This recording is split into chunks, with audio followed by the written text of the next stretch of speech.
Kuota unapewa au unakunywa maji masafi ni ishara ya ufufuo wa kiroho, baraka na usafi wa ndani.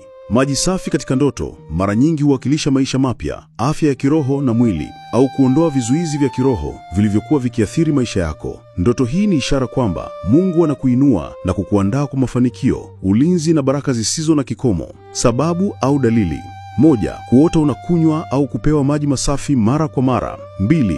Hisia za utulivu, amani na nguvu baada ya kunywa maji. 3. Kuota maji safi kutoka chanzo kinachokufaa au kilicho dhahiri. 4. Kuona maji yanayofikia kila sehemu ya mwili au nyumba yako ndotoni. Mambo ya kufanya: tafakari maana ya ndoto na baraka zinazojitokeza. Omba kwa Mungu ili kuimarisha ulinzi, afya na baraka zako. Endelea kuishi maisha safi kimaadili na kiroho ili mvuto wa baraka ushiriki kila sehemu ya maisha yako. Andika ndoto na mwongozo wake ili kufuata hatua sahihi. Maombi ya kishambulizi kiroho. Ewe Bwana, kwa jina la Yesu Kristo, ninakushukuru kwa baraka, usafi na nguvu zinazojitokeza katika ndoto yangu ya kunywa au kupewa maji masafi, na kuomba unisaidie kuzifungua baraka hizi, kuimarisha afya yangu ya kiroho na mwili, na kuondoa vizuizi vyote vinavyolenga kunizuia kufanikisha mpango wako maishani mwangu. Ewe Bwana, nitumie baraka hizi kwa uongozi na hekima, kwa jina la Yesu Kristo. Amina.